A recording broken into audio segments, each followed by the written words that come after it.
તો આ તરફ વાવથરા જિલ્લામાં મંથર ગતિએ ચાલતી રોડની કામગીરી સામે હવે ખેડૂતોએ મોરચો માંડ્યો।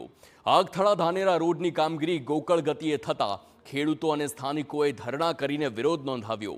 ધીમી કામગીરીથી કંટાળી સ્થાનિકોએ જાતે જ પાવડા તગારા લઈને રોડના ખાડા પૂરવાનો પ્રયાસ કર્યો।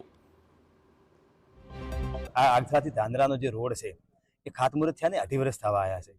અમે વારંવાર ચોથી વખત આંદોલન અમારે કરવું પડ્યું છે, કારણ કે આ નબળા તંત્ર નબળા કોન્ટ્રાક્ટરના લીધે અહીંયા કામગીરી જરા થતી નથી। અમારે વારંવાર રજૂઆતો હતી કે ભાઈ પહેલા ખોદકામ તમે ન કરતા, જેટલું કામ થાય એટલું ખોદકામ કરો, પણ તેમ છતાં આ લોકોએ આખી જે 25 કિલોમીટર સુધીની જે ખેડૂતોની વાડ હતી તોડી પાડી।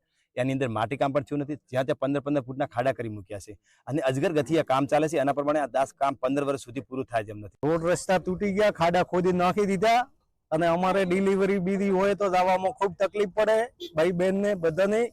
અને આવો 1 કલાક રસ્તો હોય 8 કિલોમીટર થાય, 1 કલાક જવાનો થાય ટાઈમ ધાનેરા, અને વારંવાર અહીં ખૂબ એક્સિડન્ટ પણ થાય, ખાડામાં પડે। અમારે કોઈ મોટું સાધન લાવવું હોય તો પણ સાઈડમાં ઉતરે એવું નથી, ખાડા ખોદી નાખી દીધા બધાય, દૂધ ઢોળાઈ જાય, બાઇક લપસી જાય ને પડવાની સંભાવના ખૂબ થાય।